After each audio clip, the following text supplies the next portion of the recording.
O God Almighty, we recognize the divine authority and power and leadership comes from you.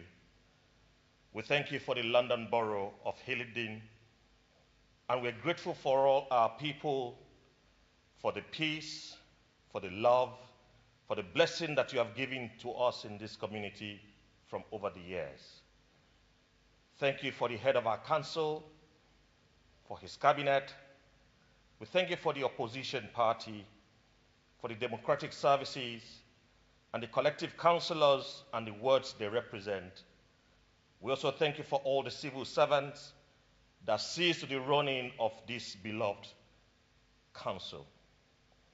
Our Heavenly Father, today we come to you on behalf of our leaders in this evolving year that we are, and we pray that your mercy will work in favor for them. We pray that though things have been economically tough, your mercy will bring for us in this borough a season of prosperity, that you will lead and guide our leaders. Talk about the mayor, the councillors, the cabinet, and all of those who are in everyday seeing to the running of our beloved council and society, that you will give unto us, O Lord, the wisdom, knowledge, and understanding that will bring us a new harvest. O Lord God, let your mighty hand of protection defend our people and our community through the evil within and outside of this borough.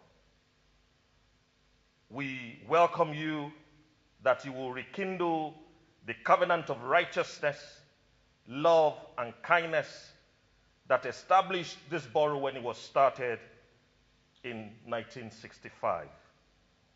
Father, Lord, we ask that you shine your light into the hearts of all of our community. Oh God, let our children and their children's, oh God, inherit this land by your glory in the name of Jesus. Almighty Father, we depend on you for your absolute counsel. Let us not be put to shame at this time. Let our future be strong and healthy and secured. Father, we pray that according to Ecclesiastes 6:7-8, that says that the better of a thing is always better than the beginning.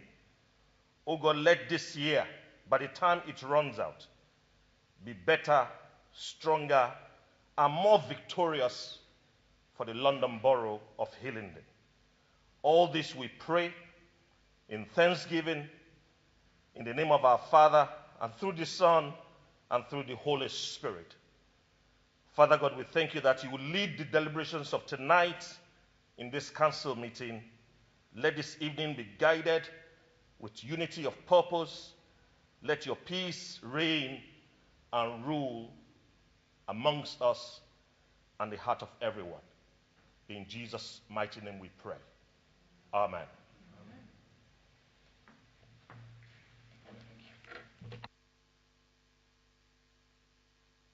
Thank you. Please be seated.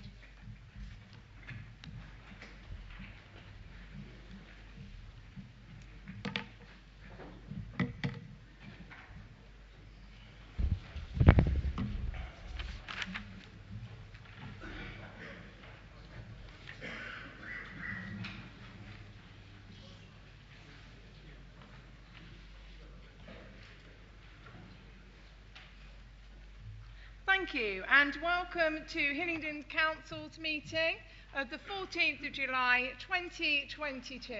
Welcome everyone. On your order of business papers, we start with order number 1, apologies for absence. Thank you, Madam Mayor. Good evening, everyone. I have 2 apologies, one from Councillor Burrows, one from Councillor Gill. Thank you. Yeah, thank you, Madam Mayor. Also apologies from Councillor Peter Money. Lovely, thank you. Order number 2 is the minutes. We have received the minutes of the meeting. It's actually 2 council meetings, one held on the 24th of February and one held on the 12th of May. Is that agreed? Thank you. We now move on to order number 3, declarations of interest. Do we have any declarations of interest? Councillor Palmer. Thank you, Madam Mayor. I have a non-pecuniary interest in agenda item 5.4 because I know Mr Graham Armour. Thank you, Councillor Palmer. We now move on to order number 4, which is my announcements. It seems such a long time ago since our last council meeting in May, and myself, my consort Marius, and my 2 escorts, Ellie May and Pollyanna, have found ourselves in a wonderful position of being immersed into the Platinum Jubilee celebrations. Representing Hillingdon has been a real blessing, and it is apparent, so apparent, that throughout the borough, from south to north, there has been nothing but thanks and appreciation from residents for all the hard work every councillor and every officer puts in to make this borough the best. The Platinum Jubilee, celebrating the 70 years of our Queen Elizabeth, brought with it newly found joy, new friends. It encouraged residents to come out of their homes, literally, and communities to come back. To come back together again after the long 2 years of COVID. It was a breath of fresh air. The lighting of the beacon was a memorable moment for us all.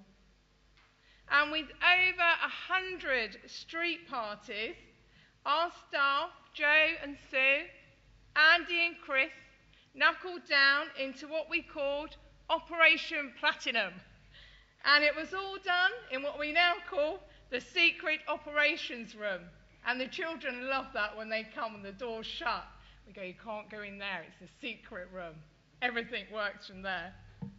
It was incredible that we all managed to attend the street parties, but this wouldn't have been possible if it hadn't been for the support of Marius and the girls, so thank you, and the support of the Deputy Mayor, Councillor Hamid Walana, thank you, and the Deputy Mayoress as well, and also the past Mayor and past Mayoress Shamdal, thank you.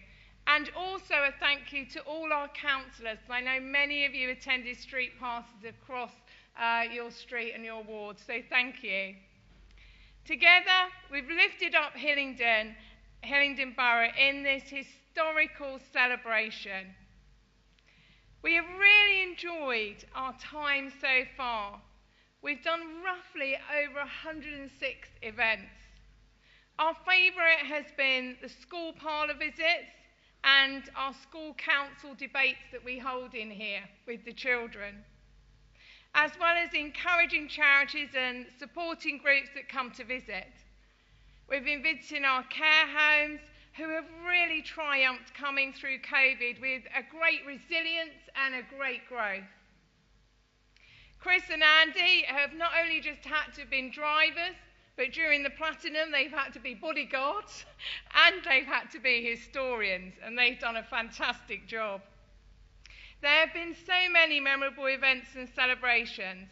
Some of them have included the Hayes Canal Festival and David Brought's 50 years of service in Hayes. Absolutely unbelievable.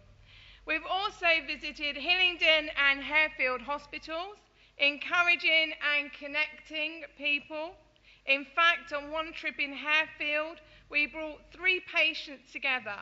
One was an 18-year-old who had just had his heart replaced only 5 weeks ago, with one gentleman who'd had a heart transplant for 27 years, to one gentleman who was waiting.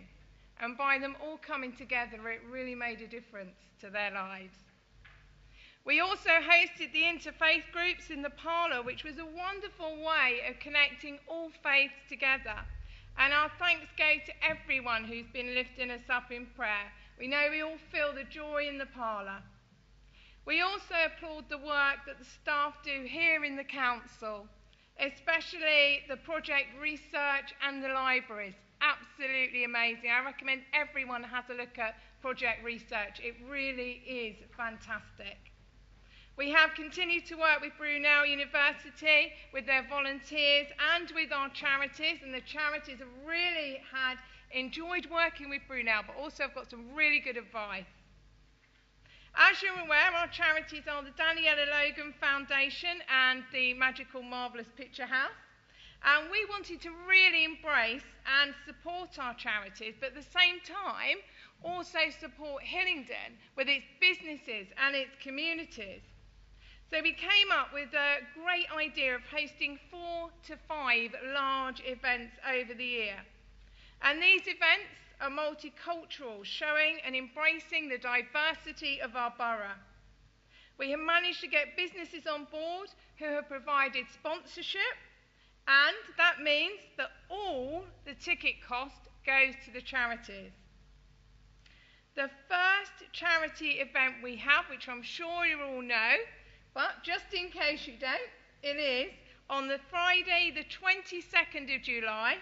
It's Bollywood Night, and just for £20 you receive a wonderful Indian meal from the amazing Namaste Lounge in Northwood. And we will also be entertained by, I'm sure many of you know him, Jay Kumar doing his Bollywood dancing, which you can also have a go at too. It also includes the fastest sari dresser in town and a secret surprise. So please do invite your family and friends to enjoy the night. Keep a lookout for the future events. I'm not going to tell you what they are. You're going to have to keep a lookout, and I'm going to keep you guessing. Some will be revealed at the next council meeting. So just to end it, we've thoroughly enjoyed the past few months and have been really proud to be able to represent Hillingdon. We're looking forward to a busy few months ahead, and we embrace and make the most of every moment, recognising that everyone we meet has an array of impact to our borough in Hillingdon. Thank you.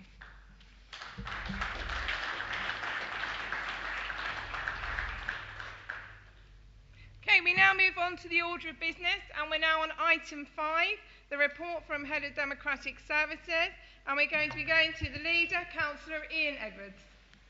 Thank you, Madam Mayor, and I do apologise for my report not being as exciting and uplifting as yours.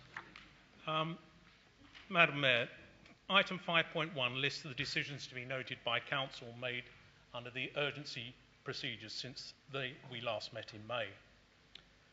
The 3 recommendations at 5.2, 5.3 and 5.4 are procedural in nature, and with your permission, I shall move them together.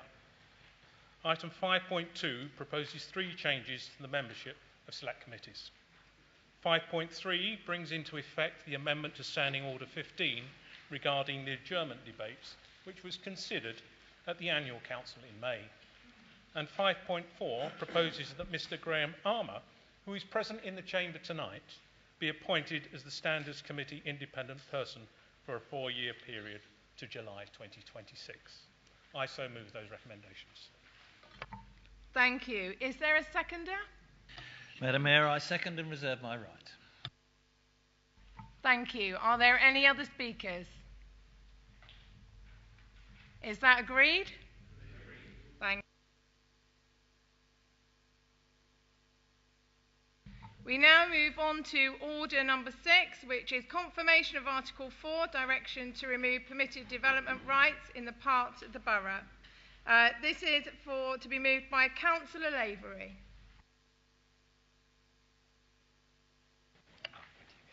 Thank you, Madam Mayor.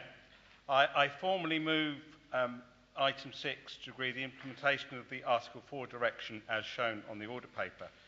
The Article 4 direction restricts permitted development rights in certain areas of the borough and types of property to ensure that we retain proper planning control over these changes. These were first considered by Council 12 months ago and were subject to a 12-month consultation period, which has expired for most of them and is about to expire for the rest. The report has 4 recommendations, which I now formally move. Thank you. Do we have a seconder? Councillor Tuck. Madam Mayor, thank you. I'd like to second and reserve my right. Thank you. Thank you. Are there any other speakers? Is that agreed? Thank you. Moving on to Order 7, which is questions from members. Starting with question 7.1 from Councillor Banjuri. Thank you, Madam Mayor. Can the Cabinet member please advise why the Council built a family hub at the Civic Centre, and since it has opened, how has it been working for Hillingdon families? Thank you. And we have a response from Councillor O'Brien. Thank you, Madam Mayor, and I thank Councillor Banerjee this evening for asking the question regarding the Family Hub. The Uxbridge Family Hub is a recently new space that was repurposed on the mezzanine floor at the Civic Centre. It is a bright, open, contemporary, modern space which is welcoming for children, young people and their families. The hub offers one front door to an array of services, and I would invite at some point during this year that the Children's, Families and Education Select Committee come for a visit, please. I know that in the meeting that they had the other week, Councillor Dott mentioned about children's centres and wanted to know more about them, so this is a good opportunity, I think, for the committee itself. Uxbridge Family Hub has been fully operational since November 2021, and during this period the teams located there have worked together to ensure that everyone who visits the hub are welcomed and directed to the right support team to meet their needs. Since its inception, the services have supported over 618 children and young people, 499 parents and carers, and in total over 1,100 residents. Many of the users will have attended a number of sessions to receive the support they need to get them through a particular phase in their life. Some will return, some will not, and may be signposted even to another service.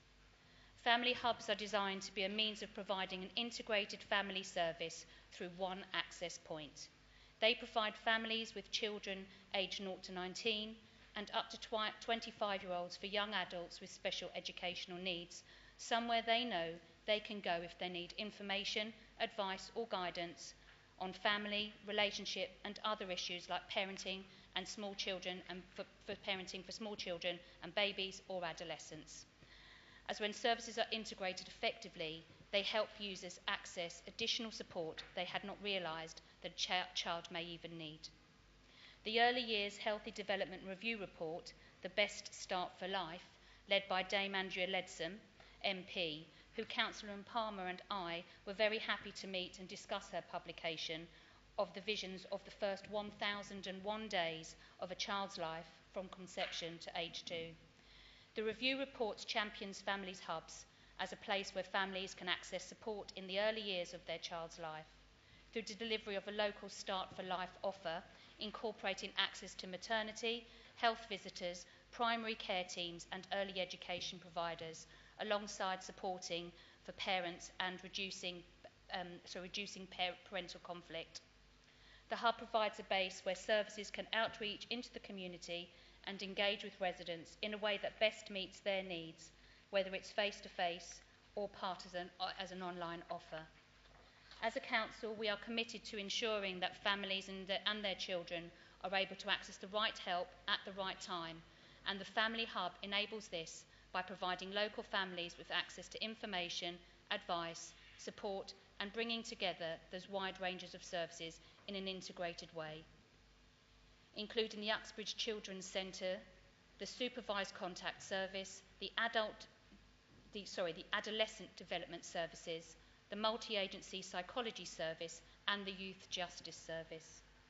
The hub has been developed with a wide range of uses in mind, with safe places to play and learn for our youngest children, relaxed and comfortable spaces for parents to have supervised contact with their children, spaces to support and facilitate therapeutic work, a clinical space to deliver midwifery, health clinics, and also a fully equipped lifestyle kitchen that enables children and young people of all ages and for various different reasons to learn how to cook and prepare healthy and nutritious meals and to gain skills for life.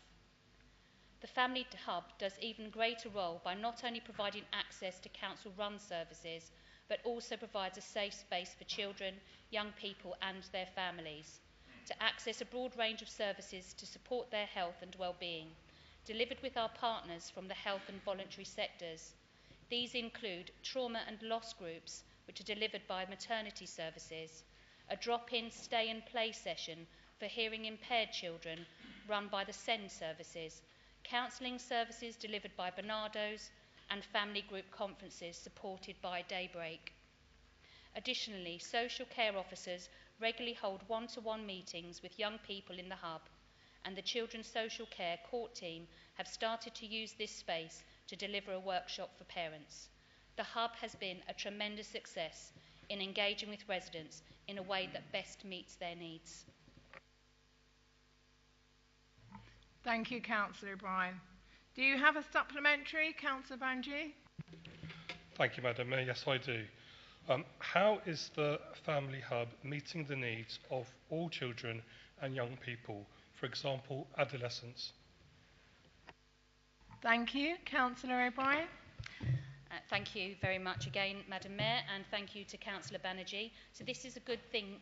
That's the good thing about the Family Hub is that it provides a mixed use of dynamic spaces that supports both one-to-one and group work delivery. There are a wide range of targeted support services for adolescents being delivered from the Uxbridge Family Hub. To name but a few, the Adolescent Development Service, LINK, programmes utilises the hub surroundings to deliver face-to-face emotional health and well-being counselling with KISS, the sexual health programme, who provide both clinical intervention and counselling support services. The Sorted programme routinely delivers sessions on substance misuse and awareness, whilst also providing an education forum for professionals. In addition, gender-based group programmes and bespoke interventions are delivered from the large open spaces.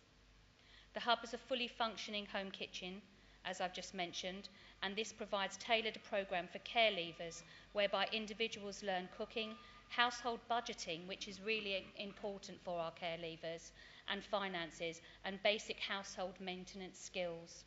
On average, 70 children and young people access adolescent development services at the Family Hub each week. The Youth Justice Service operates from the Family Hub as well, delivering both one-to-one, group work and community interventions to children and young people who have come into contact with the criminal justice system. The hub provides a safe community base to promote engagement and facilitates input from a range of specialists in one location.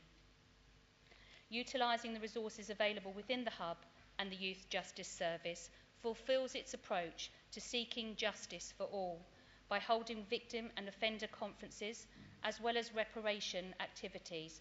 For example, baking and cooking culturally diverse food for homeless shelters, creating memory boxes for people with dementia, and bird boxes for green spaces out within our borough.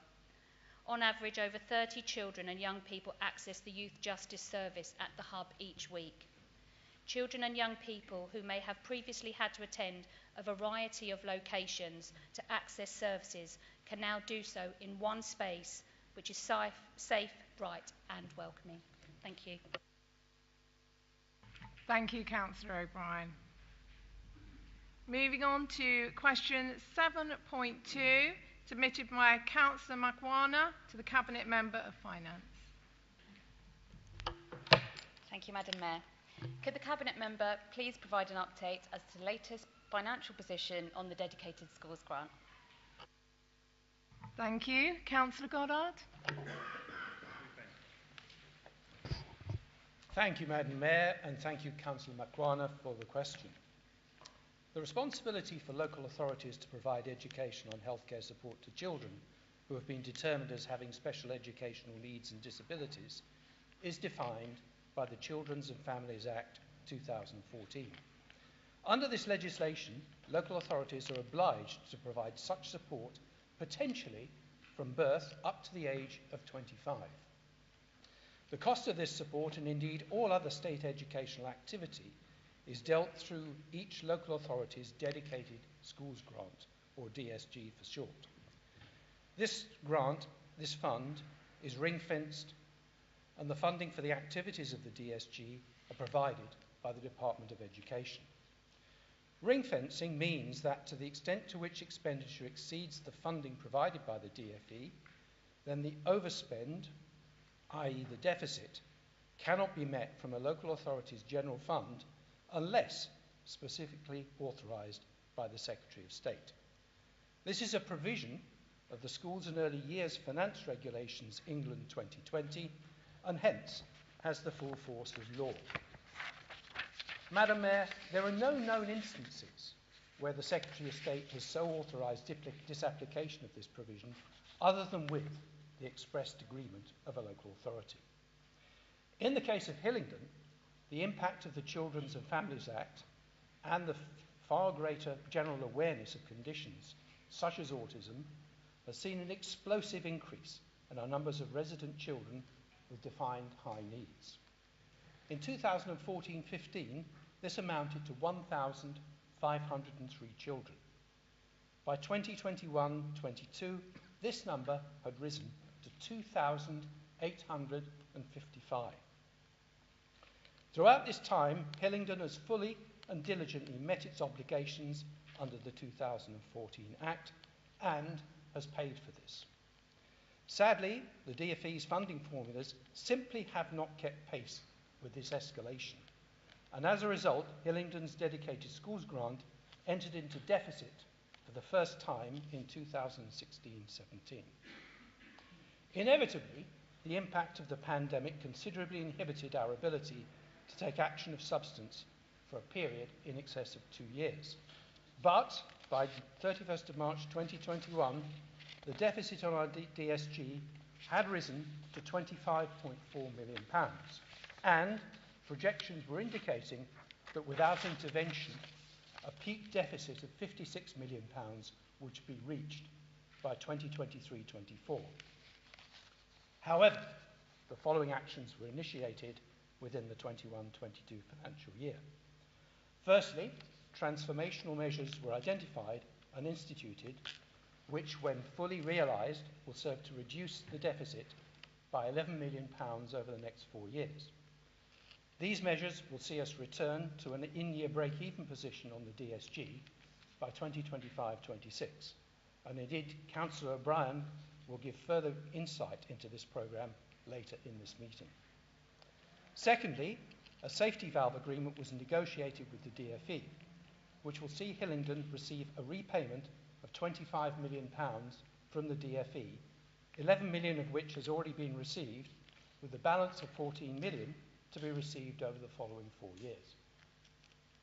Hillingdon has already spent the funds which make up the deficit, and so our remaining obligation is to write off £40 million a year over the 5-year life of this agreement. Madam Mayor, this is a bookkeeping exercise. No further cash will be paid by Hillingdon, and the entries to be made will not hit our reserves, but will be covered from capital receipts. So, without the safety valve agreement, our DSG deficit at the 31st of March 2022 would have stood at 38.5 million. But as a result of the agreement, it was reduced to 23.5 million, and it is projected that the 31st of March 2023 position will be 20.5 million, and we expect to return to a net nil position by 2025-26. Not only has this position been agreed, but we have also secured £6 million of additional grant funding from the DFE to cover the first wave of capital costs in the transformation programme. Clearly, it is a major priority and a challenge for us to manage down the impact of cost inflation that we all know we are experiencing in these uncertain times. But nevertheless, this represents a major achievement and is in stark contrast to the fortunes of many other authorities who are only now starting to confront this same issue. A survey conducted by the Society of County Treasurers has concluded that as at the 31st of March 2022, the aggregate deficiencies of local authorities in England in respect of high needs amounted to £2.4 billion. Let me repeat that, £2.4 billion. With authorities in London sustaining deficits amounting to £432 million.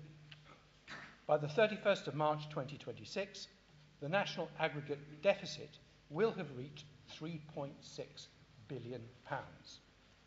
Hillingdon is only one of 14 authorities out of 151 nationally who have entered into safety valve agreements, and the maximum aggregate deficits within those authorities amounted to £615 million. So, Madam Mayor, what are the inescapable conclusions arising from these facts? Firstly, Hillingdon was never at risk of bankruptcy because of this issue. The ring fencing law in place assures us of that. Okay? Secondly, Hillingdon did not receive a special bailout from central government. We are one of 14 authorities so far, and there is a long queue of others waiting to enter into a similar process. And finally, the agreement reached will not have any adverse impact on the frontline services we provide to our residents, nor will it affect future levels of council tax. Madam Mayor, these three conclusions are in stark contrast to the misinformation which was promulgated by the party opposite during the recent election. It is not for me to conclude whether they have sought to deliberately mislead the electorate or whether they simply do not understand the workings of the DSG. But in either event, it reflects upon them shamefully. And furthermore, the electorate didn't believe them. They are still in opposition. Thank you, Madam.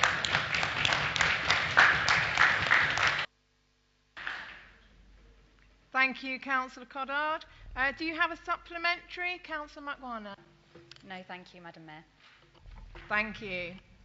We shall now move on to 7.3 on the order form. Questions submitted by Councillor Sullivan to the Cabinet Member of Children, Families and Education. Thank you, Madam Mayor. Can the Cabinet Member please provide an update on the progress of the development of additional SEND provision for residents across the borough linked to the DSG safety valve agreement? Thank you.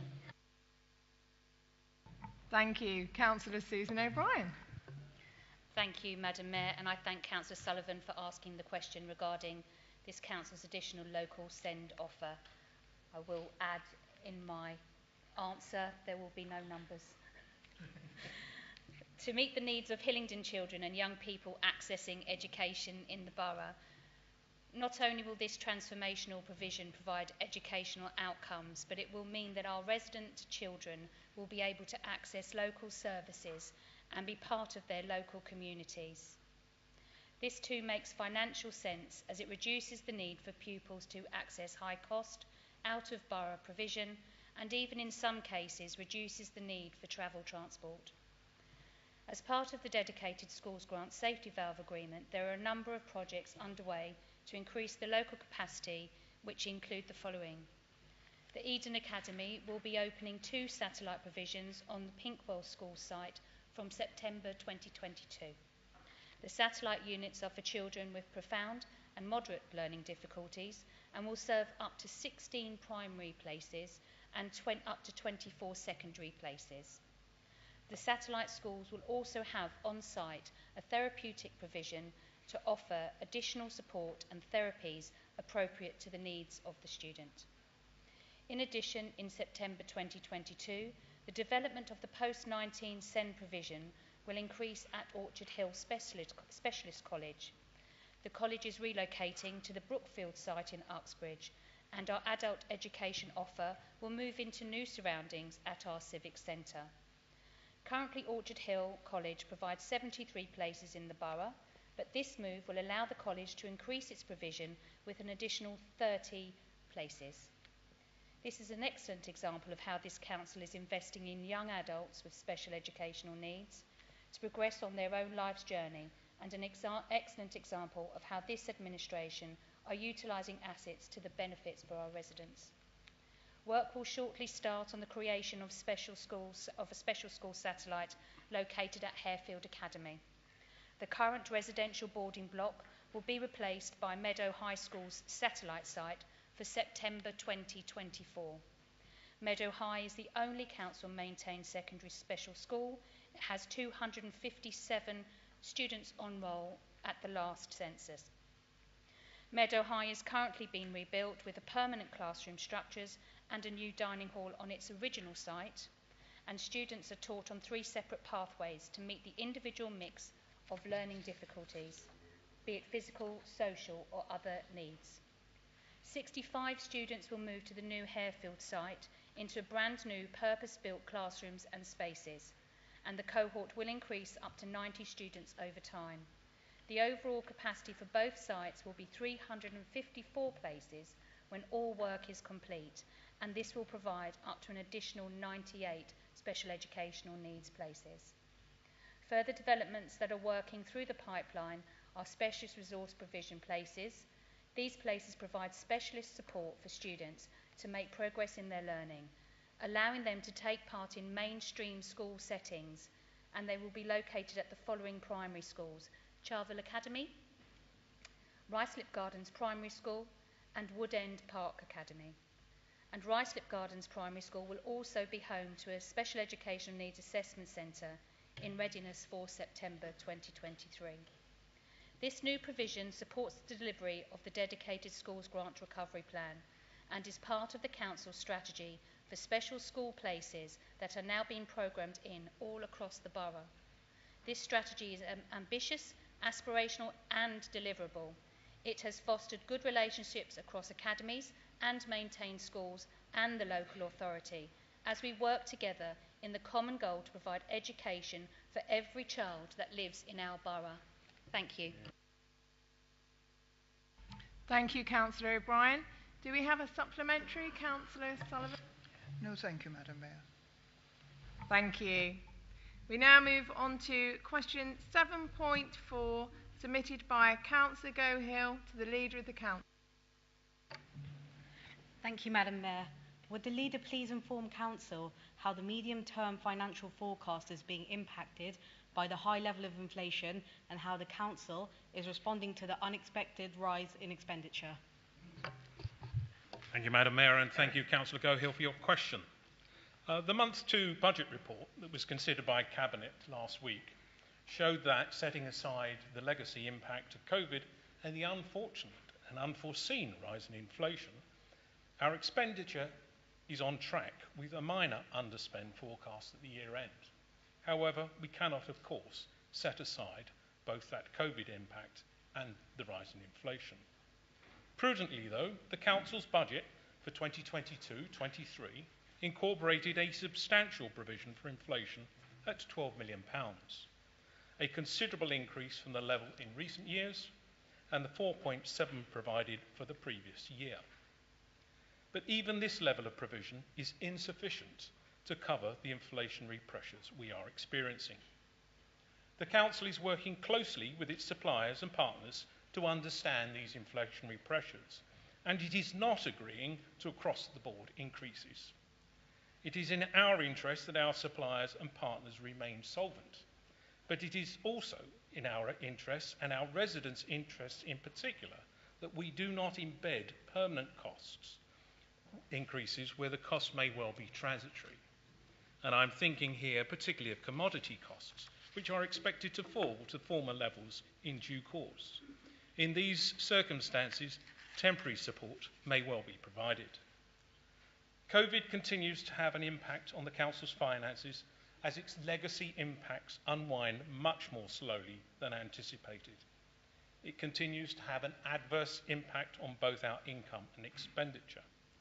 Demand for our services continues to be above the long-term trend, with increasing doubt that the COVID-related increase will be fully unwound within the MTF period. The good news is that we have sufficient earmarked reserves to cover the additional in-year expenditure, and no call is anticipated to be made on general reserves this year. But this only buys us time, as we cannot persist with the present level of expenditure and remain solvent without a significant increase in income from government and/or residents.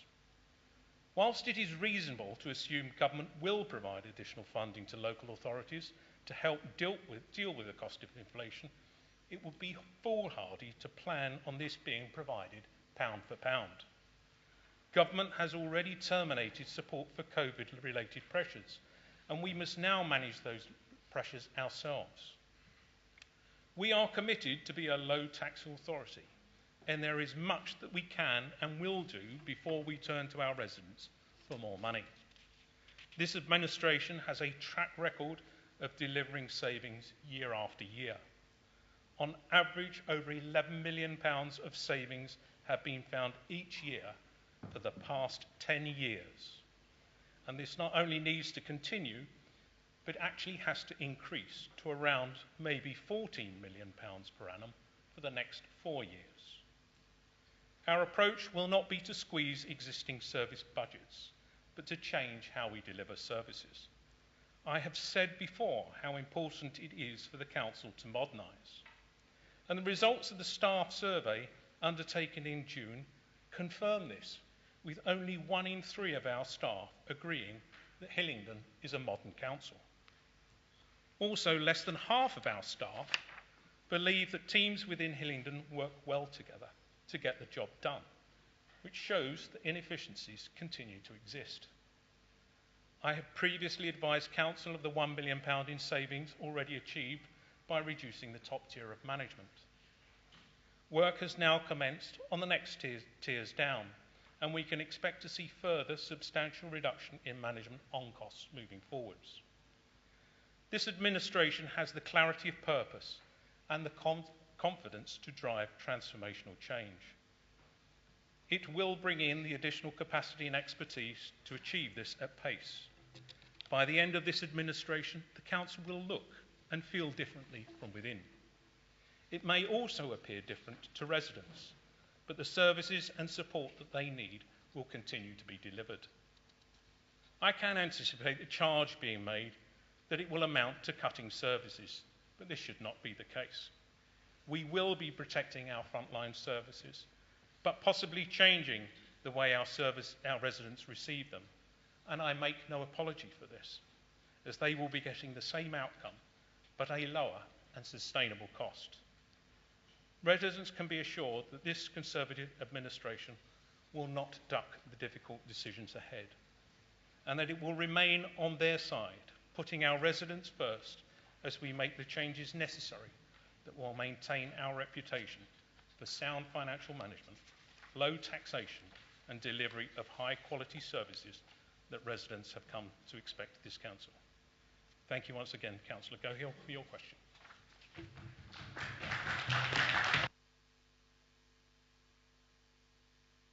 Thank you. Do you have a supplementary, Councillor Gohill? No, thank you, Madam Mayor. Thank you. We now move on to the order number 8, and it's the motions. And we have a motion 8.1 from Councillor Bianchi.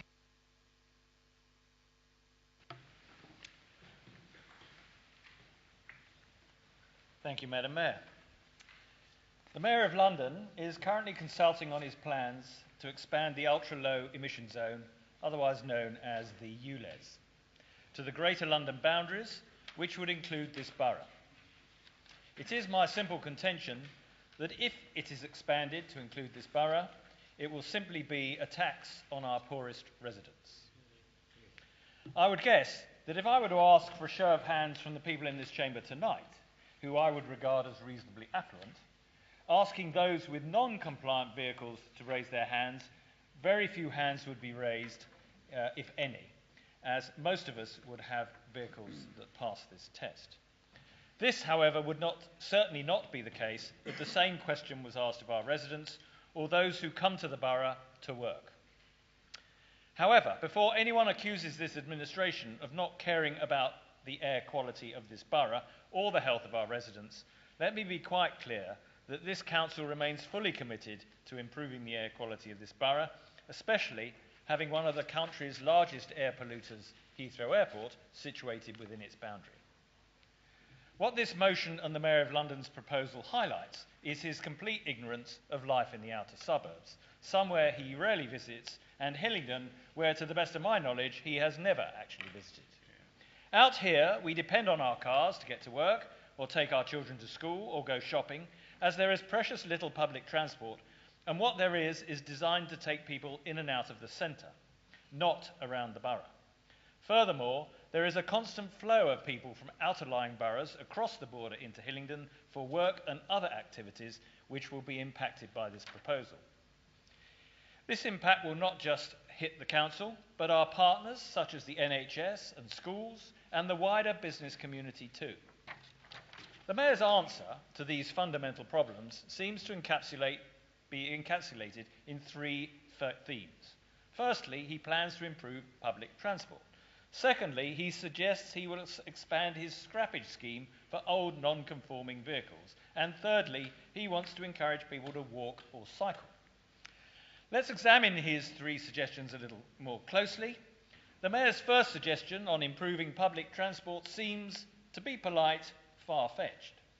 At a time when he is cutting back train and bus frequencies across the capital to save money, it seems unlikely that he will suddenly have vast cash reserves to invest in the many new and frequent bus and train services that will be needed in the outer London boroughs to provide a workable alternative, and the costs that would hit our lowest paid residents. Earlier this week, I was in a meeting with Councillor Butt, the leader of Brent Council, and his chief executive. Now, Brent is already within the existing ULEZ scheme, and they shared with me that more than 60% of their residents didn't have cars, and therefore the impact of the scheme has been fairly low for them. He did admit, however, that he himself had bought a new car to comply. In Hillingdon, the percentage of residents having one or more car is very significantly higher. This disparity between inner and outer London boroughs demonstrates to me the whole problem with the London-wide scheme. What might work in inner London boroughs, which are small in area and well served by public transport, will not work well in large outer London areas. The Mayor's second suggestion is to continue his scrappage scheme. To say this scheme is wholly inadequate is again being too polite. A single contribution of £2,000 to someone in need of a new car, someone typically on lower wages, someone typically already facing higher energy costs and inflation across the piece, shows a complete lack of understanding. Not only is the sum completely insufficient, but the fact that he is only granted a third of existing applicants underlines to me how utterly useless this is. The Mayor's third suggestion is that we all walk or cycle. Again, this clearly demonstrates his complete lack of understanding of how outer London boroughs work, and he's failed to register the size of the boroughs, the distance between centres and facilities, and the simple fact that walking or cycling whilst being very green is not practical. Madam Mayor, this council is opposed to the ULEZ expansion proposal and will be setting out in detail our objections to it in our response to the current consultation. I would, however, before closing, like to call on our Labour colleagues to join with us to send a clear, united message to the Mayor to underline that this is not a party political stand, but rather one for our residents and businesses. Thank you, Madam Mayor.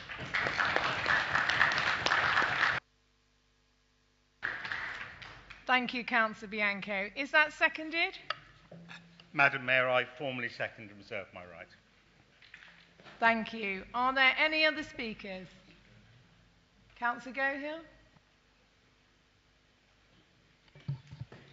Thank you, Madam Mayor. It's a pleasure to be here representing the residents of Colham and Cowley.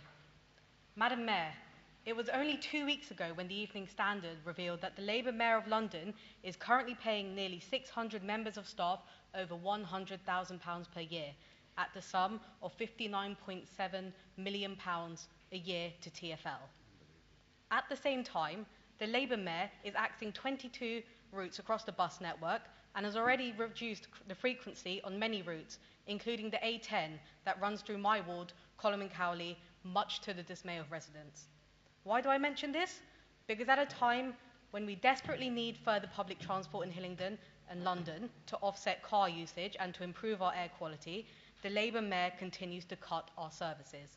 At the same time, rather than dealing with the deficit that TfL has, he chooses to tax the poorest in our borough with the ULEZ charge, all while spending nearly £60 million on 597 TfL fat cats. Madam Mayor, as the youngest councillor in the chamber, I do worry about our air quality in the borough, as it's my future and the future of the next generations that are affected the most. But I do not believe that expanding ULEZ is the best way to fix this. As Councillor Bianco has said in his motion, a one-size-fits-all approach just does not work. This is not about cleaning up London's air. It's clearly a money-grabbing scheme which will not only disadvantage the poorest in Hillingdon, who won't be able to afford a compliant vehicle, even with the Mayor's pitiful scrappage scheme, but also disadvantage those on the border of London, who would have to pay £12.50 to go to Hillingdon Hospital in my ward, £12.50 to go to work at the many businesses across Hillingdon, and £12.50 to see family and loved ones, all without an adequate public transport system in place to replace a car. Therefore, Madam Mayor, I thank Councillor Bianco for raising this motion, and I'm pleased to use my maiden speech in this chamber to support it. Thank you.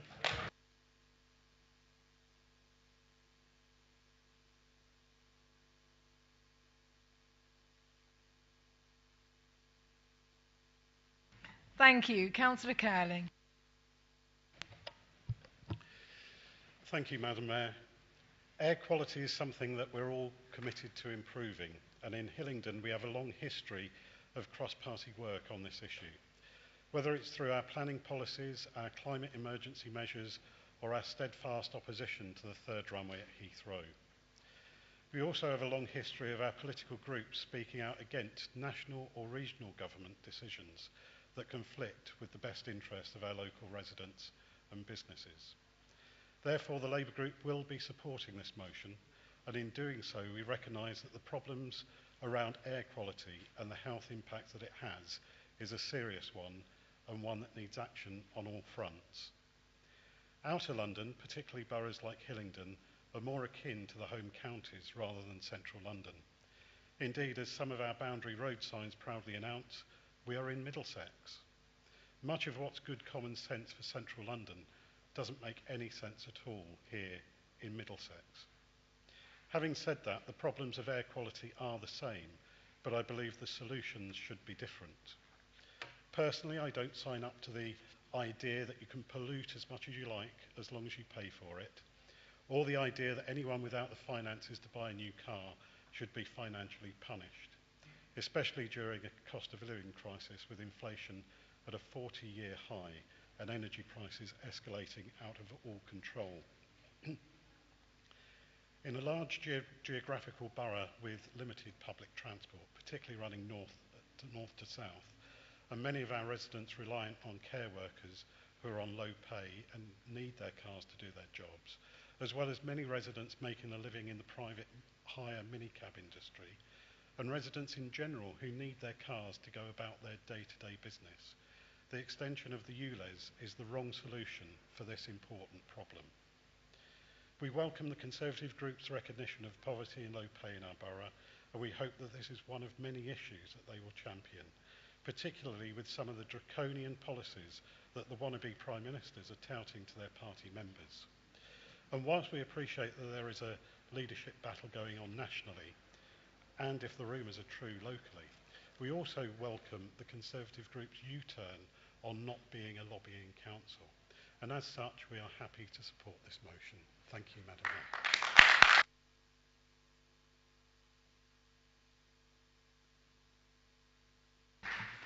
Thank you. Councillor Smallwood. Madam Mayor, thank you for calling me to make my first speech as the Hillingdon Conservative Councillor for the beautiful town of Ruislip, a ward in part I know that you yourself ably represented until the last election. And it's a pleasure to speak to support my good friend Councillor Bianco's motion, because I am opposed to Mayor Khan's ULEZ expansion. In a time when the poorest Londoners are feeling the pinch, the Mayor has chosen up to cover up his own financial mismanagement by hitting their pockets the hardest. The Mayor claims the reason for doing this is the success of the original ULEZ scheme, a scheme that I'm sure everybody here supported. But you cannot compare inner London with outer London. Frankly, that's like comparing apples with pears. Public transport has no way near the provisions it has in inner London it does in outer. In the less well-connected areas of this borough, many residents rely on their cars to get to work, to take their children to school, or to go to basic medical appointments. The plan hits the well-off in Hillingdon the hardest. £12.50 a day is an insult to the proud traditions that mayor claims to stand up for. Working class people in Hillingdon and London will suffer the most. He must take responsibility, listen to Londoners because they're sending him a message, rule this out. And the environmental argument is an important one. Hillingdon Conservatives have a proud record of standing up for our environment and the air quality in our borough. The shining example of this is the council's continued opposition to Heathrow expansion. And as Councillor Curling said, the cross-party work that we do, possibly one or two people in Jarville don't believe in that, but I know that's not Darren. So the mayor could, of course, with his £400 million set aside for the ULEZ expansion, consider the following. He could speed up his zero emissions bus fleet. He could support this council's work in our rapid charging point scheme. Or he could bring back the boiler cash scheme to encourage people to upgrade their boilers to reduce emissions. But we all know this mayor doesn't listen. His arrogance is exhausting, his political achievements are shallow, and he's failed London time and time again. From bankrupting TfL to losing control of crime and raising our tax to record highs. His only achievement is, though, rather remarkable. He makes Ken Livingstone look capable and reasonable. Madam Mayor, at a time when leadership positions are hot on people's minds, would it not be prudent of the mayor to reshuffle his job around and install as a day mayor somebody who will fight crime and cut taxes, and he can continue to be the nightmare he has always been? Madam Mayor, I encourage residents to respond to the ULEZ consultation and encourage all members to support this excellent motion. Thank you very much, Madam Mayor.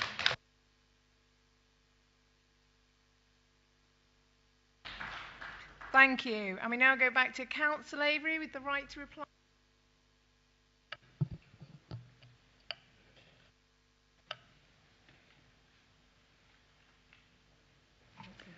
Thank you, Madam Mayor.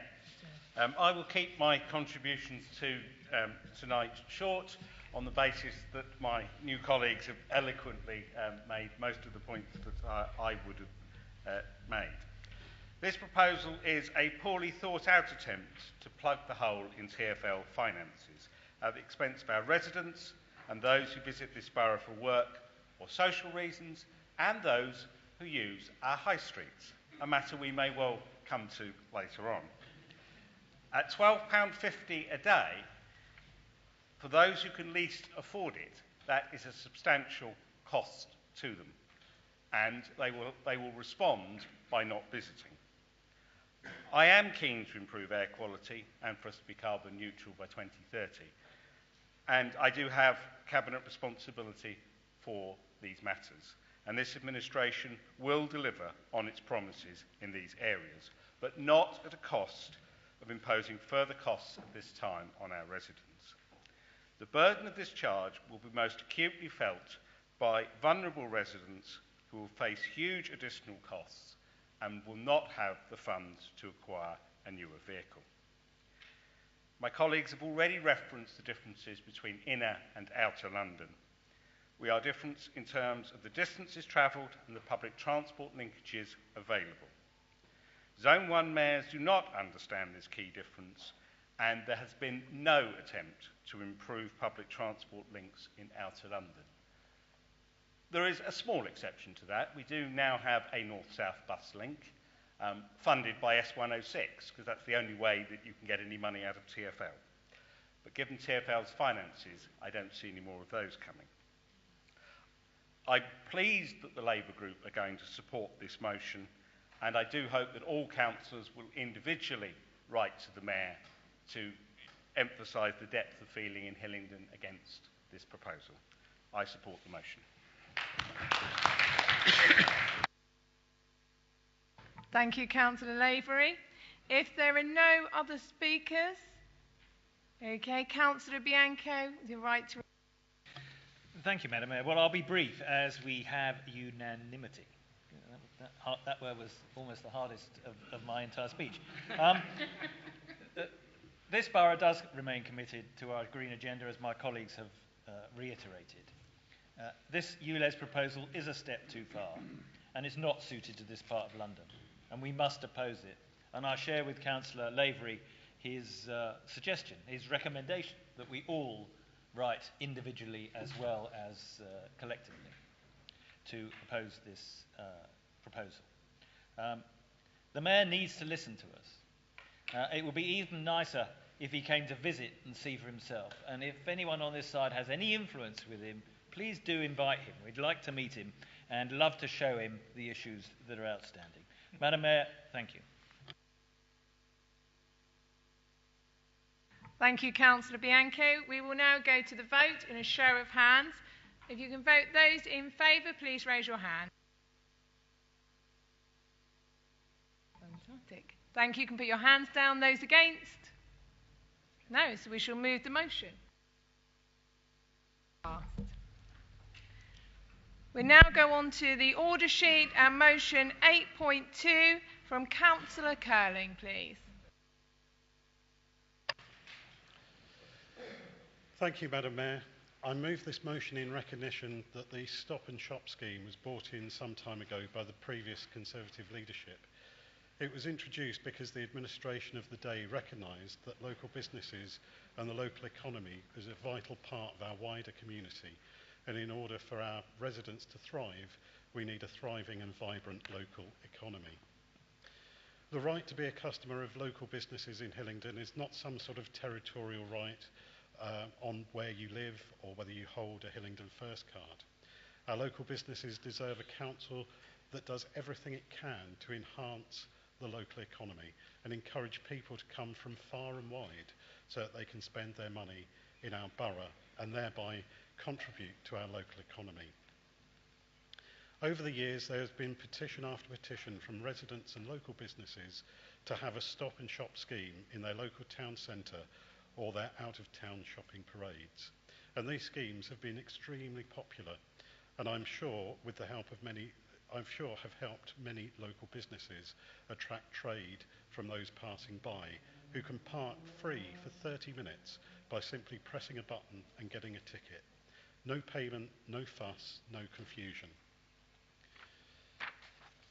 There's also the problem of the pay and display ticket machines themselves because they're hardly user-friendly, especially to the elderly. I've heard some quite distressing stories of elderly people who just can't get the machines to work. The simple action of pressing a single button for a free 30-minute ticket has now changed to a process where you have to press the button, present your Hillingdon First card to the card reader. It then takes ages to register, then remove it, then press another button. And Madam Mayor, you can see why most elderly people just give up. With the Council's precarious financial situation, along with the high level of inflation for 40 years and the ever-increasing costs of running the Council, with more hindrance than help from a broken Conservative government, I can understand why the current administration is looking for ways to generate income and save money. However, as with the motion on the ULEZ, this is clearly the wrong solution. Our residents and our local businesses deserve better than this from their council. A Labour council that would place itself at the centre of the community would not have done this. Indeed, we would have set about a programme of community wealth building and valued our local businesses. I get the impression that the current Conservative administration is trying to learn from Labour's recent successes in the local elections, where our campaign was based around working in partnership with our residents and local businesses, rather than dictate to them from on high. So this is an opportunity for them to prove that they will listen. Perhaps we're in this situation because of the arrogant we-know-best attitude of the party opposite. Perhaps it's a mistake that slipped through because maybe the current leader's not quite so on the ball with the finances as the previous leader. Who knows? But this motion puts all that to one side, and hopefully the Conservative group can agree this motion, and in doing so commit the Cabinet Member for Resident Services and the Council's champion for the elderly to engage with local business organisations, elderly people's organisations and residents in general, so that this disastrous change to the shop and stop scheme is reversed. Madam Mayor, I so move.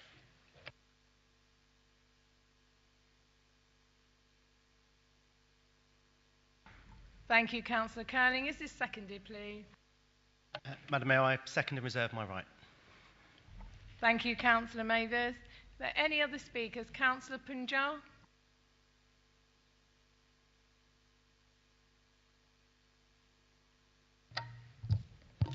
Thank you, Madam Mayor, for allowing me to address the Council for the first time.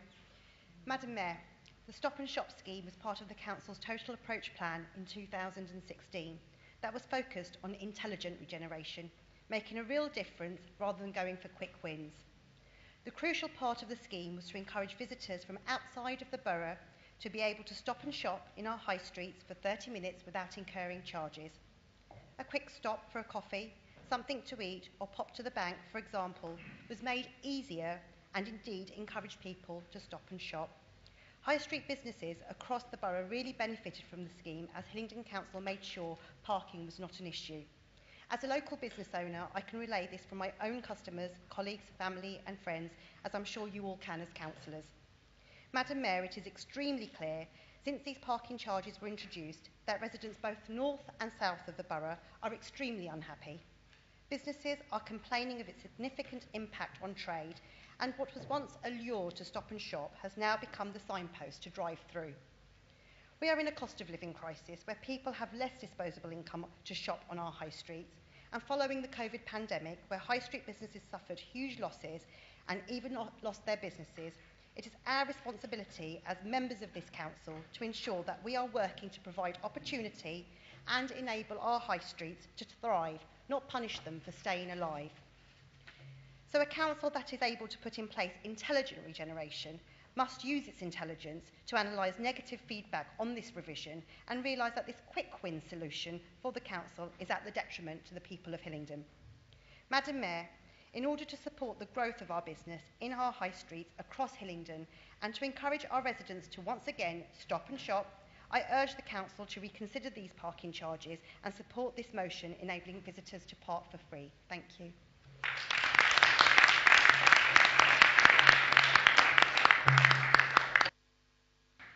Thank you. Councillor Goddard.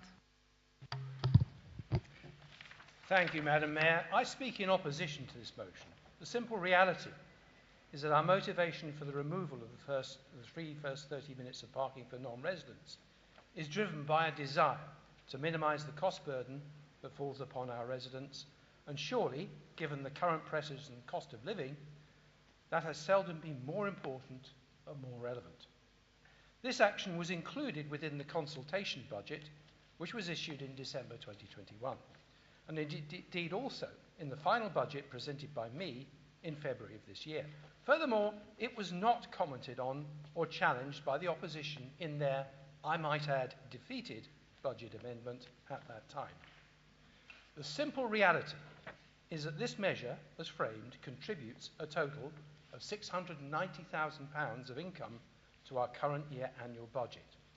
That is £472,000 from on-street parking and £118,000 from off-street. The impact of cancelling this would have the effect of raising our core council tax increase for the current financial year from 0.9% to 1.5%. That is an upward increase of 56%. I do recognise that we need to listen to and learn from the experiences of our business community, who I'm anxious to support, but this impact assessment upon them can only rationally and sensibly be made over an extended period such as 6 months to a year. We will therefore consider its impact on business after such a period has elapsed. But I might also emphasise that what we're talking about here is a charge of 50 pence for a 30-minute session. So I do have reservations as to whether this is actually frightening people away from that first 30 minutes of parking. Madam Mayor, we're now living in a highly challenging economic environment, and members will have to accept that this is likely to be the first of a number of tough decisions which lie ahead of us. In implementing this measure, we have once again put residents first, and therefore I oppose this motion. Thank you, Madam Mayor. Thank you. Councillor Sweeting. Thank you, Madam Mayor. Residents and businesses throughout our borough and Hillingdon High Streets are saying with one voice that the new parking charges and arrangements are negatively influencing how we stop and shop. Footfall is lower and custom is down.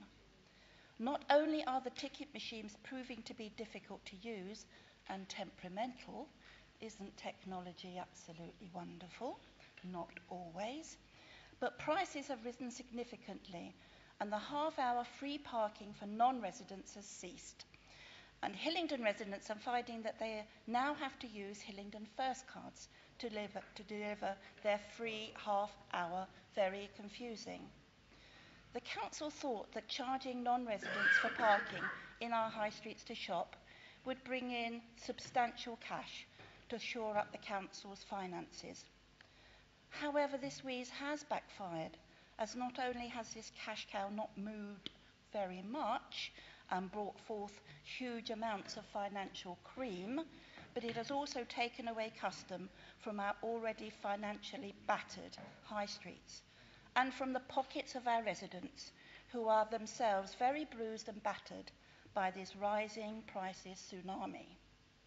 Warnings of the price hike were made by Labour members in my select committee, advising that increasing fees in this way would not be beneficial, but the policy ploughed on regardless. And now both Labour Red and Tory Blue areas of the borough are saying it needs fixing. So will it be fixed? Will we soon have the motion supported by all in this chamber or not? Are we actually going to be putting our residents first? In hopeful anticipation that this motion will be carried by us all, I thank you, Madam Mayor.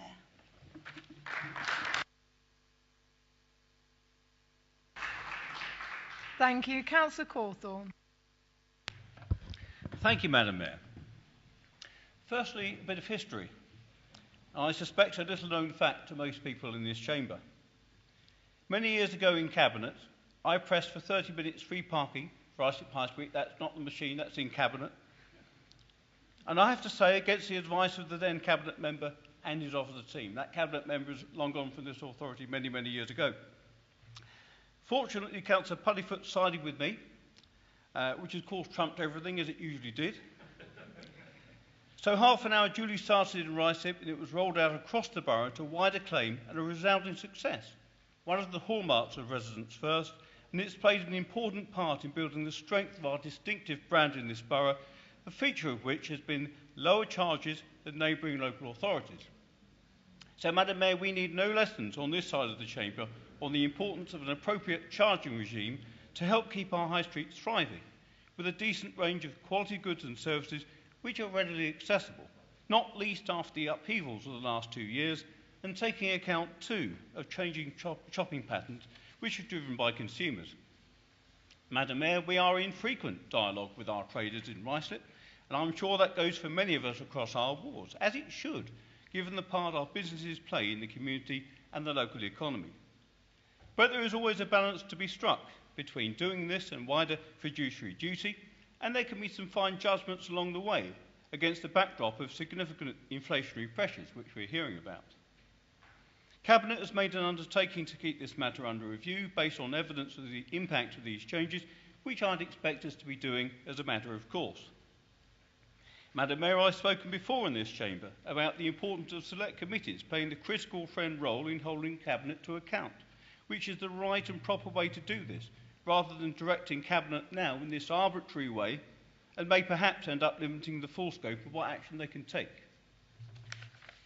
We can do this both formally in committee and informally through direct engagement with Cabinet.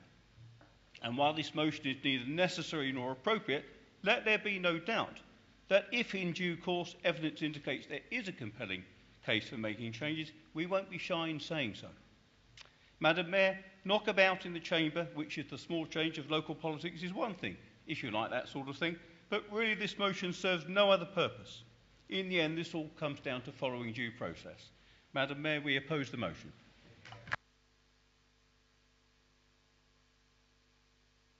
Thank you. Councillor Labour. Thank you, Madam Mayor. It will come as no surprise that I am going to oppose this motion. Councillor Goddard has already set out the financial implications arising from this charge.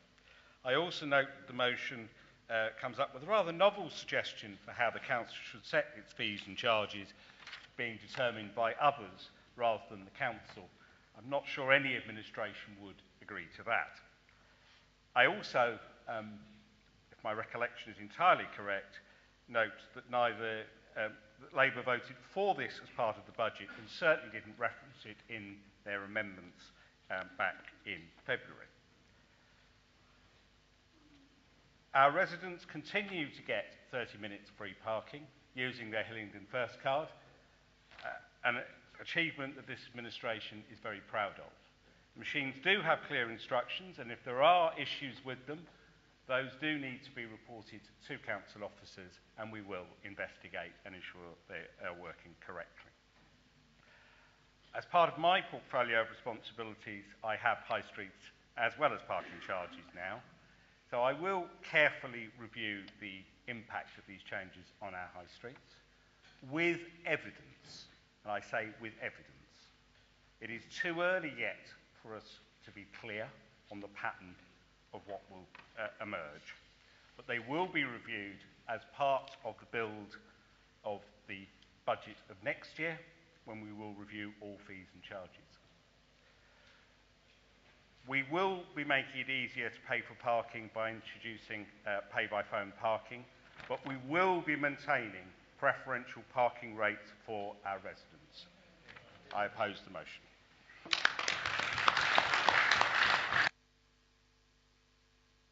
Thank you. Going back to Councillor Mathers, you reserved your right to reply.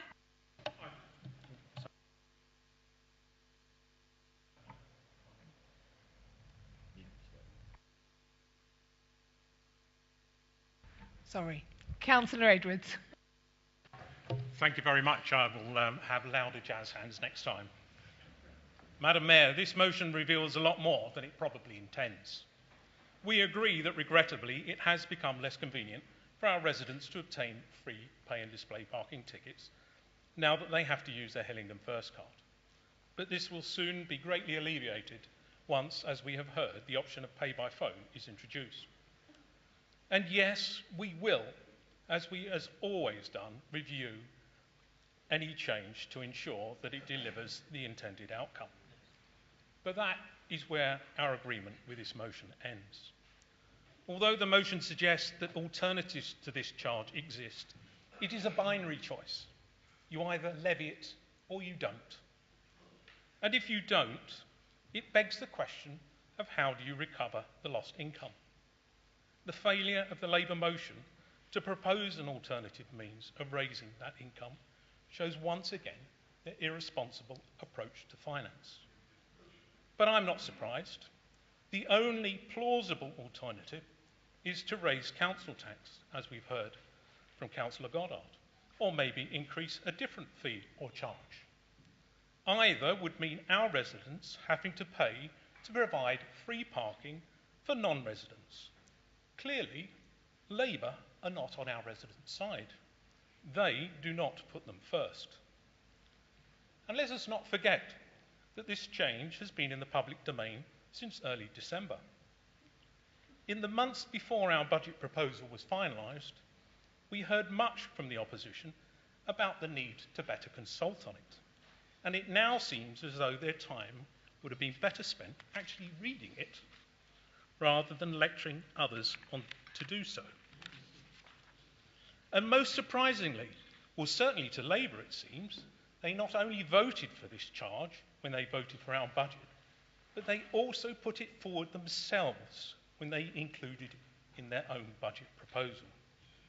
So there we have it, a populist motion that denies financial reality, a motion that puts the interest of non-residents before its own residents, and a motion that shows Labour to have been asleep at the wheel. It is no wonder that we are opposing it.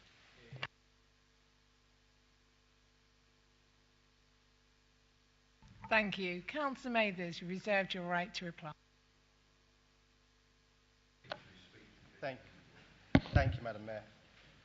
Madam Mayor, this motion is about listening to residents and making their lives less complicated, especially in these difficult times. It asks the Council to recognise residents' concerns, something the administration wants to vote against. It asks them to engage with residents and forums, something they wish to vote against. They didn't listen to the Select Committee when this was raised, and they did misunderstand the budget amendment. Hillingdon Labour is listening to residents. We spent 18 months before the election, as we had continually before, listening to residents, their concerns and worries, particularly about this Conservative administration. We heard their worries about the Conservatives' managed decline of services and customer care for residents, of which there is still a major problem. We heard their concerns also of the Conservative government's mishandling of the cost of living crisis, impacting where we are now, the underfunding of councils and the underfunding of TfL. Since the elections, many residents have reiterated their concerns about this. They've reiterated their concerns about the local Conservatives not listening, which includes, for now, local MP Boris Johnson. Now is the time for this administration to sit up and listen to residents across the borough. They ask for the Mayor of London to listen, but they do not do it themselves. They boast of making millions of savings, but cannot find £600,000 to benefit residents if that amount is achieved through this measure. Residents were worried about the undeclared and unidentified savings the Conservatives had to make before the election. Now they are worried even more. Simply implementation of these parking charges, residents have stated their concerns about the complicated machines, something which was reviewed around payments in a Select Committee, but still the investment wasn't given to proper parking machines. They're worried about the delays by using the Hillingdon First card, and they're worried about local businesses. And local businesses have stated their concerns about the difficulty of stop and shop. It takes longer to get a ticket from the machine than to pop in and get your pint of milk. Local businesses can especially not afford these barriers to change. This administration needs to listen and take action to create new measures that residents tell them are not working, excuse the noise. Maybe this could be applied to other plans. I'm sure the residents of Useley would love the administration to listen and to respond to their concerns about the development of the Useley Recreation Ground. Hillingdon Labour is listening, and Hillingdon Labour will work with residents to resolve issues and create new measures that do not work, so we can build a better borough. I urge everyone to support this motion.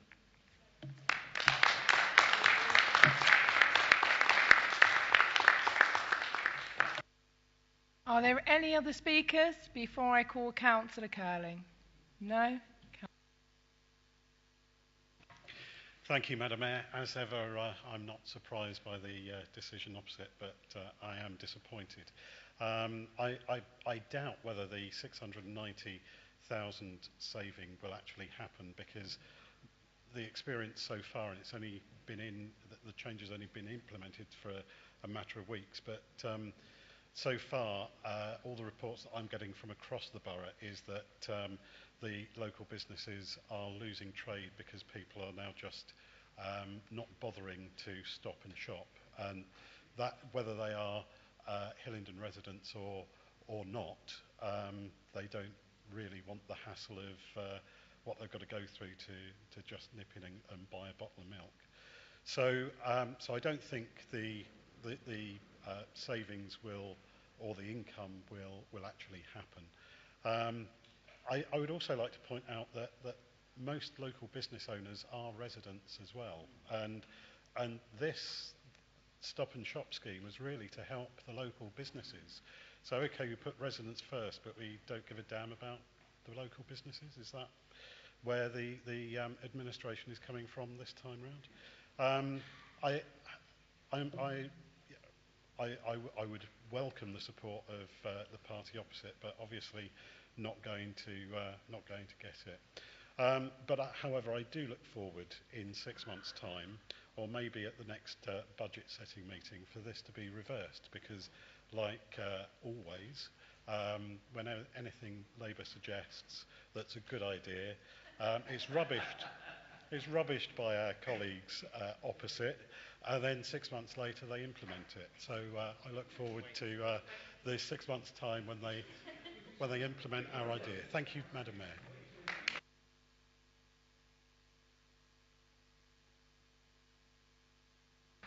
Thank you. We will now be voting on the motion 8.2 by a show of hands. Those in favour of the motion, please show your hands.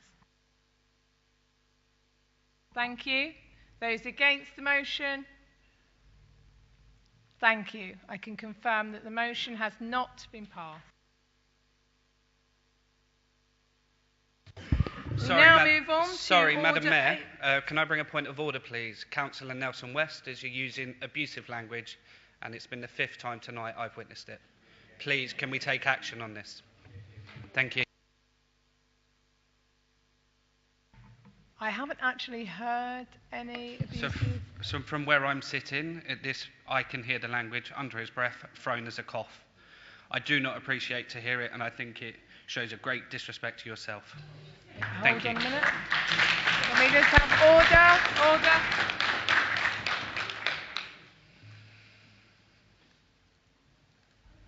Thank you. I'd just like to advise you, Councillor Nelson West, just to moderate your language. If that is the case, please, especially in here, in the council chambers. Thank you for bringing that to my attention. We are now going to be moving on to 8.3, the motion from Councillor Nelson.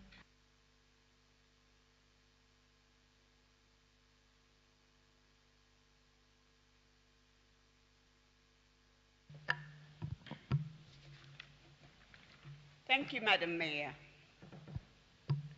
Madam Mayor, this motion is calling on the Council to recognise Black History Month in the Borough is back on this agenda.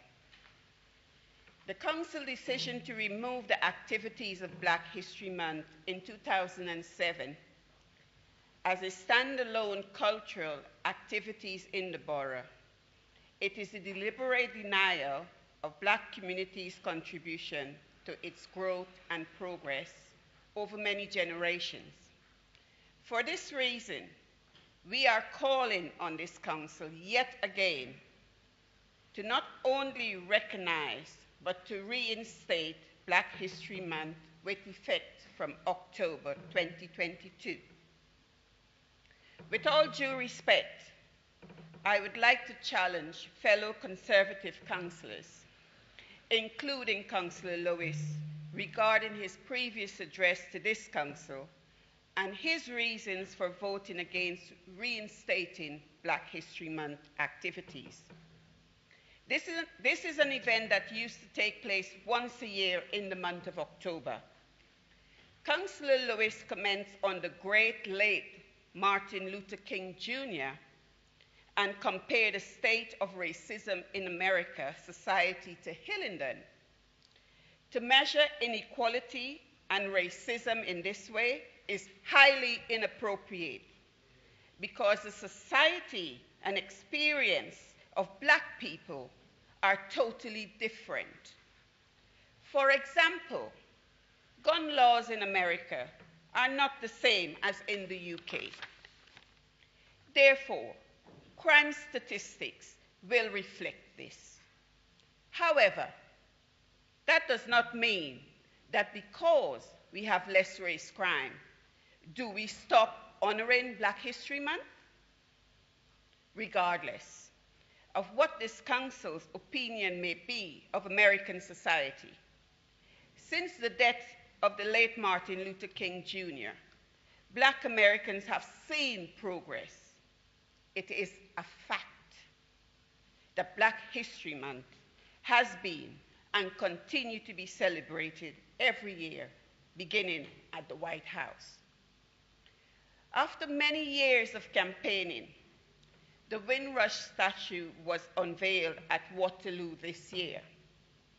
This statue has brought to the surface the understanding of the importance of celebrating our history.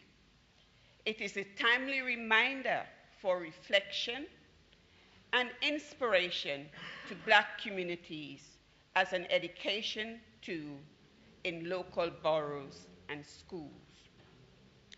It should be noted that the current Prime Minister, Member of Parliament in Uxbridge, acknowledged Black History Month, in addition to members of the royal family. I find it necessary to question the level and weight of importance that you as council members give to putting our residents first. The Black community must be given the opportunity to celebrate their achievement, assuming it is your intention, councillors, to put in them first. It should not be minimized or diluted to fit under the umbrella of diversity as a political statement.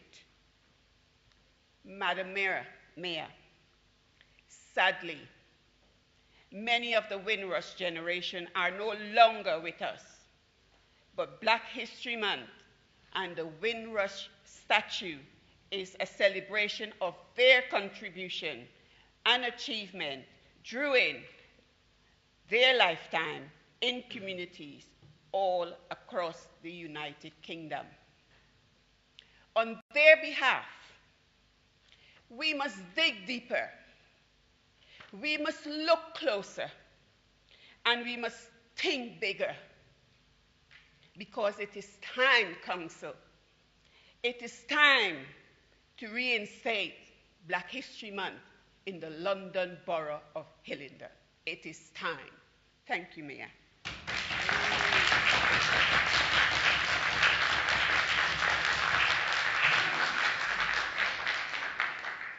Thank you. Could you just turn your mic off for me, please? Thank you. Is this seconded, please?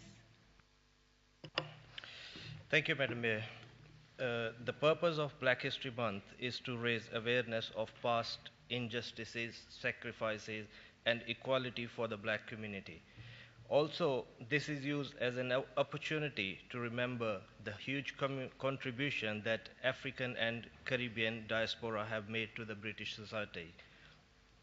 Black community suffered a lot in the past, and their history and contribution to the society has been overlooked, ignored, misrepresented, and distorted for too long. They face unemployment, discrimination, and criminal injustice due to their racial identity. Initially, Black History Month was a way of teaching young people and students about the contribution of Black community. Such stories had been largely forgotten and were a neglected part of the national narrative. Now it's seen as a celebration of those who have impacted not just the one country but the world with their activism and achievements. Today, Black History Month has become an important date in the cultural calendar of many of the UK museums, galleries, and local authorities. It is our turn now to celebrate and recognize Black History Month in Hillingdon, to highlight and recognize the events and people who have shaped our community and society. Black history cannot be contained or limited to a month, but it is a good reminder when we can dedicate a whole month to celebrate the power and resilience and honor the struggle and immense contribution of Black people. Also to understand Black history and their rich cultural heritage go beyond discussion of racism, highlight their accomplishments and vital role they have played in the history of this country. Madam Mayor, by considering this motion tonight, we can acknowledge the history of honor, pain, and sacrifice faced by the Black community over the centuries. I support and second this motion. Thank you.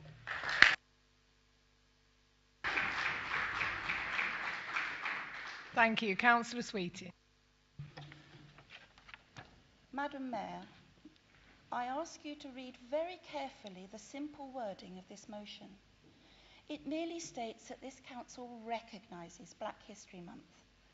Maybe this simple and powerful statement from a councillor who has brought this very personal issue to us many times before will be answered by some in this chamber who will say that Hillingdon Council does already recognise Black History Month. But it is with sadness rather than anger that I say we don't. If you think so, please show us the evidence. Even the wording of Black History Month is never used. Black History, yes. Black History Month, no.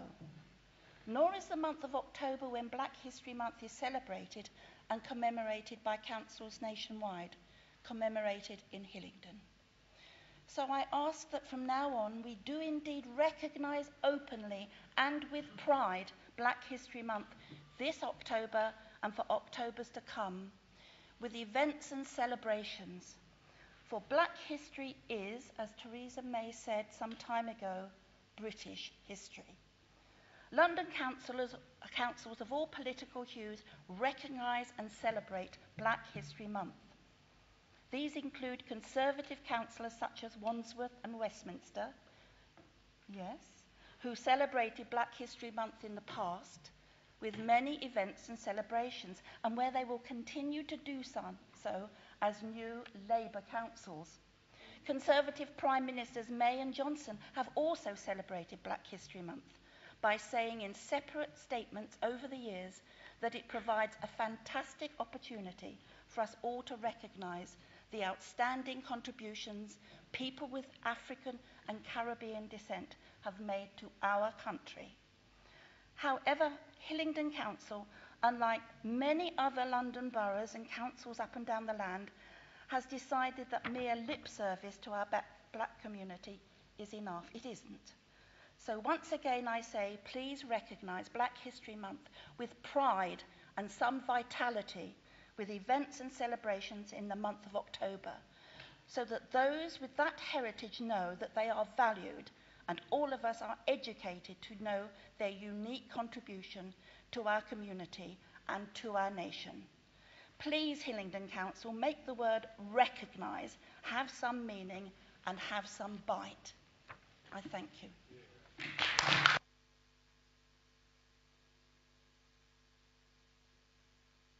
Thank you. Councillor Punja.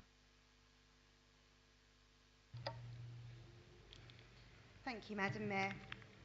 Black History Month in October has been recognised in this country by the government since 1987, putting a spotlight on black achievement so that African and Caribbean people can share and celebrate their fantastic contributions in Britain and global societies.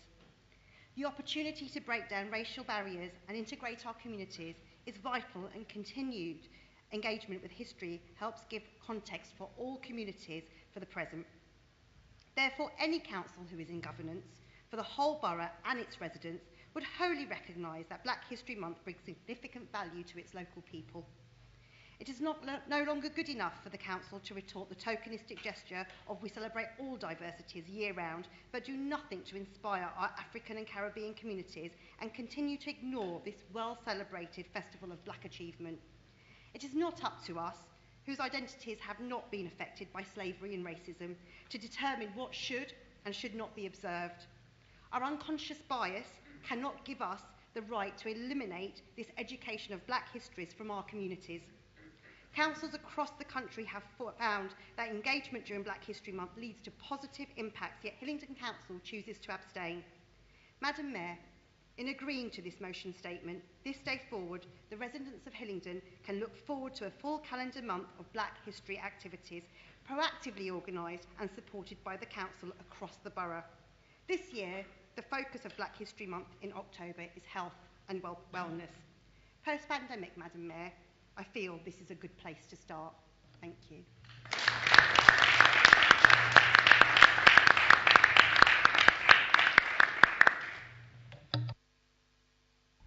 Thank you. Councillor Edwards. Thank you very much, Madam Mayor. The whole Chamber stands united in the promotion of equality and the rejection of all forms of discrimination. But on the issue of Black History Month, we disagree with the opposition. It has been the policy of the Conservative administration since 2008 to celebrate throughout the whole year the diverse communities and cultures found in our borough, and this will continue. We are exceedingly proud of those communities and the contribution that they each bring to our borough. I believe they have integrated well to form a strong, cohesive community, and this administration does not believe in promoting one community group over another. We believe all residents should be equally valued and championed and that is what we do. I won't list all the events that the Council has held or promoted over the last months to celebrate the history and culture of our diverse communities, but I will highlight those held to celebrate the contribution and history of African Caribbean people, and in particular to inspire those people to achieve. They include an event with the author Hafsa Zayan on her debut novel We Are All Birds of Uganda that makes arguments about immigration and identity. The celebration of diversity through poetry with poet Andrina Liane, the 2008 Black History Month Role Model winner. A panel discussion on voices from the African diaspora on black excellence in British literature culture. A talk with the author, Lest We Forget, Britain's Black Regiments, that celebrates the contribution that Caribbean soldiers made to this country in the 2 world wars and many colonial campaigns. And a talk, Deep Are the Roots, with an author celebrating the pioneers of black British theatre.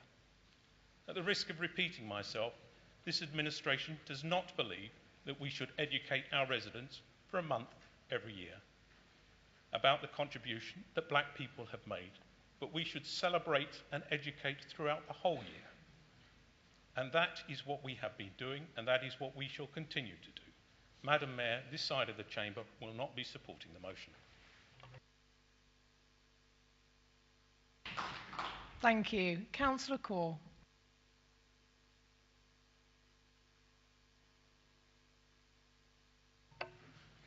Thank you, Madam Mayor. As someone who's extremely passionate about equality and diversity celebrations, I stand to speak in favour of Councillor Nelson's motion as my maiden speech representing the Wooden Ward. The Black History Month was originally founded to recognise the contributions that people of African and Caribbean backgrounds have made to the UK over many generations. Now the month has expanded to include the history of not just African and Caribbean people, but black people in general. I believe to recognize Black History Month in word and spirit is to acknowledge that there is no room for racism and any other form of discrimination in a civilized society as ours. It is to acknowledge that a lot more still needs to be done, even in this day and age, to ensure that no one finds himself or herself in a disadvantaged position because of the color of their skin. It is also to face the facts that 85% of black people are not confident that they would be treated the same as a white person by the police. Over 60% of black people in the UK do not believe their health is equally protected by the NHS compared to white people. 25% of black voters in Great Britain are not registered to vote compared to 17% across the population, according to the Parliamentary Joint Committee on Human Rights 11th Report, Session 2019-21. Further, an ITV survey has found that almost 2/3 of black and minority ethnic members of parliaments have experienced some sort of racism while working in the parliament. Madam Mayor, to recognize the recognition of Black History Month is also to acknowledge that Hillingdon Council has a moral responsibility to put things in practice, to do all it can to help alter not only that perception, but also the reality on the ground, and to help make positive change. It is an opportunity for the Council to reflect if it is doing enough. Thank you.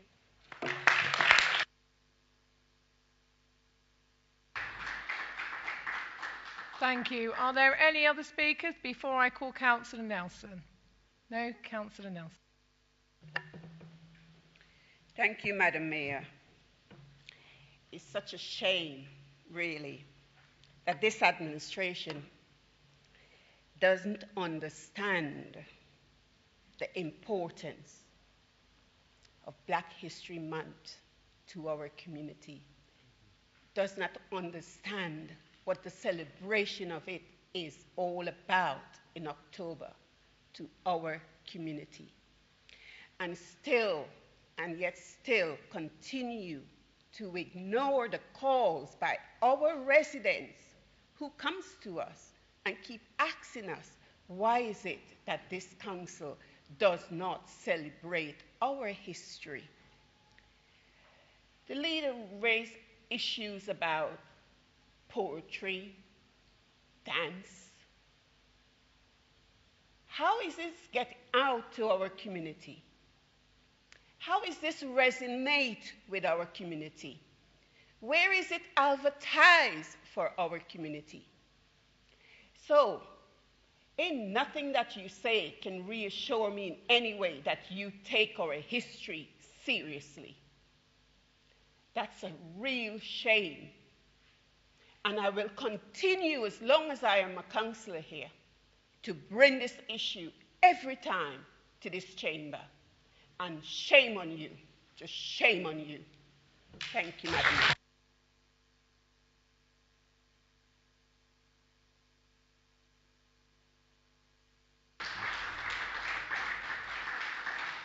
Thank you.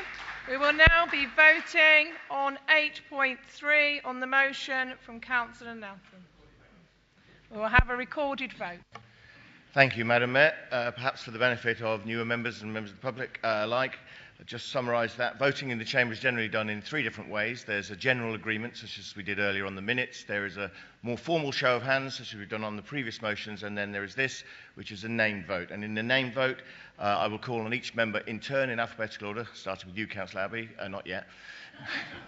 And you will indicate whether you are voting in favour of the motion from Councillor Nelson, against it, or abstaining. The main difference being that your vote gets individually recorded in the minutes. So, Councillor Abbey. For the motion. Councillor Banerjee. Against. Councillor Bassett. You can just shout out, you don't need to press the... Thank you. Councillor Bennett. Councillor Batt. Councillor Bianco. Councillor Bridges. Councillor Burles. Councillor Rita Chamdal. Councillor Roy Chamdal. Councillor Chapman. Councillor Chubadar. Councillor Cawthorne. Councillor Curling. Councillor Davies.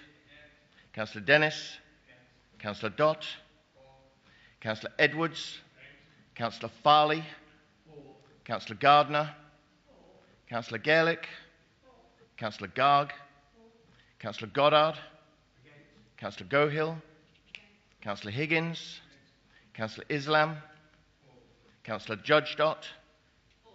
Councillor Kaur. For. Councillor Lakmana. Councillor Lavery. Councillor Lewis. Councillor Makwana. Councillor Mand. Councillor Mathers. Councillor D. Mills. Councillor R. Mills. Councillor Nelson. Councillor Nelson West. Councillor O'Brien. Councillor Palmer. Councillor Punja. Councillor Riley. Councillor Sansapuri. Councillor Singh. Councillor Smallwood. Councillor Sullivan. Councillor Sweeting. Councillor Tuckwell. Mr. Deputy Mayor. Against. Madam Mayor. Against. Thank you, Madam Mayor. That motion is lost. 29 votes to 21. Thank you. The motion has not been passed. I'd now like to close this council meeting of tonight. Thank you very much.